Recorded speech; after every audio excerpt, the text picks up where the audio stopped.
rampant fear of the Christian God is rushing to the halls of justice all around the world. No, it's not an in-depth article covering anti-Christian episodes step by step, around the globe. No, it's nothing like that. It's more or less just one more of the many evidences out there that Christianity is most assuredly in the gun sights of Satan.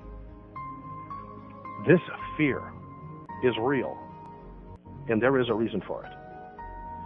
Psalm 14:5 says, There were they in great fear, for God is in the generation of the righteous. So they're going to be, a lot of them fear us, not realizing it's not us they should be fearing, because none of us, well, there are some people out there that says, I'm a prophet, or I'm a bishop or whatever, or I'm a theologian. There are people that want to take that which God gives them as if they are the ones that did it. But the true child of God, no. We understand they don't really fear us. It's just like on that last day when the eastern sky is splitting and the rainbows are above our heads. We're looking up even though they're down there kissing our feet and worshiping us. We don't care. We know they don't understand. It is not us. It is Christ our righteousness. Just like the weak soldier fears the stronger soldier because they have the abilities that they cannot match in battle, the wicked fear the Christian because we have the Creator God within our hearts. But they fear our God for all the wrong reasons.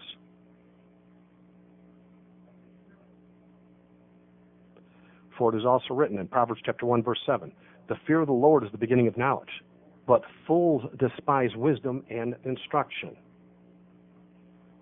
The fear of God is welling up in the hearts of some within the United Kingdom, and rightfully so, I might add, as he's about to stop all this foolishness pretty graphically in the coming days.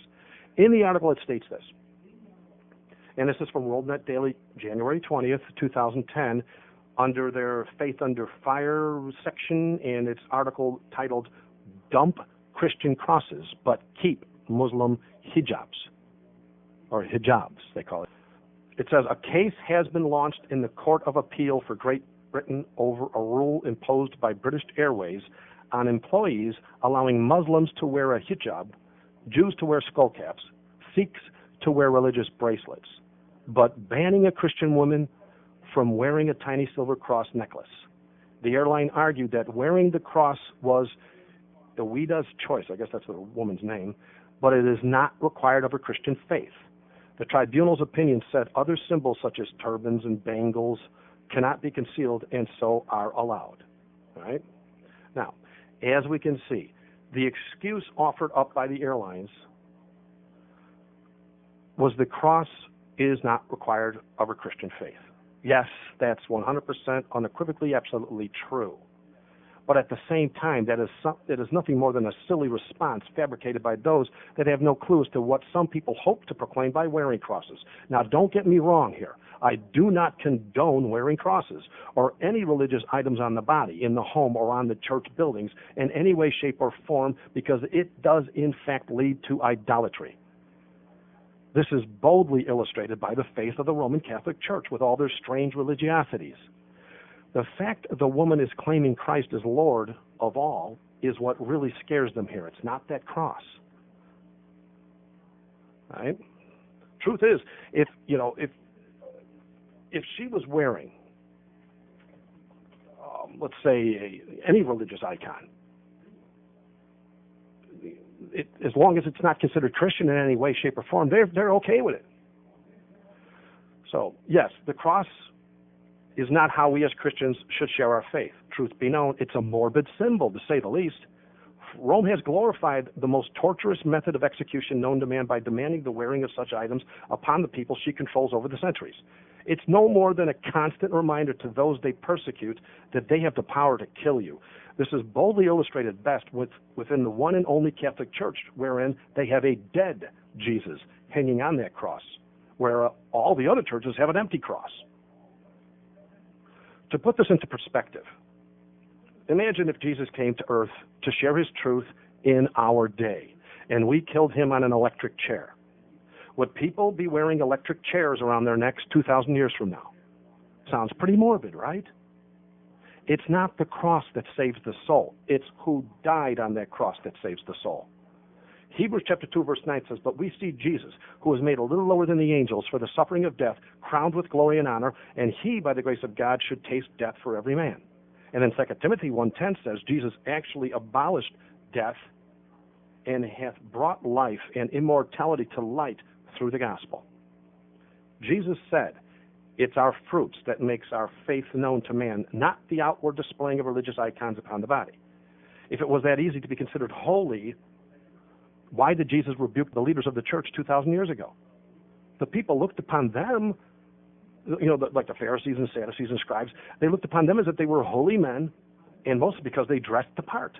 But in Matthew 23:27, Jesus plainly said, woe unto you, scribes and Pharisees, hypocrites, for you are like unto whited sepulchres, which indeed appear beautiful outward, but are within full of dead men's bones and of all uncleanliness. No, wearing the cross is not a sin, but it can and does usually lead to idolatry, which is sin. Of this we have no doubt, just by looking at Rome. Now, in the article I shared a minute ago, the British authorities at the airline suggested certain items of the non-Christian religions were required by their faith and therefore allowed on the plane. So I checked them out. I wanted to find out if they were telling the truth here. Were these things really required? So first off, I looked at the requirements of the Muslim women as per regarding the hijab, which is, the hijab is, what do you say? It's that clothing that they wear. They cover themselves from head to foot, usually black clothing, and they got a little spot open for their eyes, and sometimes they actually even cover their eyes with like a lace. That's the hijab. Well, I found out that the British Airways were lying, or at least the one speaking for them was ill-informed. But then that's always par for the course in today's media. We are living in the age of lying. I found the hijab is not required. In fact, some are quite adamant about it not being required. Not only is it not required for single women, it is especially not required for women over the age of marrying. They do have a strict dress code for those that choose not to wear the hijab, yeah. But as for the hijab itself, no, it's not required. Another interesting fact that I found about the hijab is the Taliban, which is a known terrorist organization, does in fact require the wearing of the hijab. That being the case, the airline is actually bowing to the terrorist and not the Muslim people at large when they suggest the hijab is a requirement of all Muslim women. And this really strikes a gong here, because if you think about this, it looks to me like what we see happening here in America, for example, with a Muslim president and all these Muslim laws that are starting to come into our halls of justice. And then after the Twin Towers go down, it looks to me like Rome is saying, look, we are going to use the Muslims the way we used Hitler to kill a bunch of people. And now you've got to get used to the fact that Sharia law is going to start becoming global. We're going to put these Muslims up front because they're going to be our henchmen and they're going to go for it, or whatever. It looks to me like they're bowing all around the world at the same time. So the truth is, most of us do in fact know Muslim women right here in the USA. All right? And not all of them wear the hijab. All right? After doing the research, as I see it, it appears that only two types wear the hijab today: extremely religious or fanatical type Muslims, or those under a terrorist regime. And no, I'm not suggesting all American Muslim women have husbands that are terrorists. I'm just stating the facts as anyone on the planet can research for themselves. All right? So, as for the skull cap of the Jewish people, or the yarmulke, the custom is that it be worn to remind the person at all times that they are under the authority of God. This, too, is not required. However, some will argue it is required during prayer time. Still, even if that were true, Jews on airplanes, in shopping malls, or at work wearing the skull cap or the yarmulke are not at a prayer time while doing so. So again, no, it's not required. Another thing that most don't seem to realize, it is a fairly new tradition as well. It started only 500 years ago. Had it been an actual biblical requirement to wear the skull cap or the yarmulke, it would have been mentioned in Scripture as such, and it would have started thousands of years ago. So here, once again, we see the British are using deceptive language so as to keep their anti-Christian agenda hidden to some extent. And then finally, the bracelet, or that kara, they call it, of the Sikhism religion. It's called Sikhism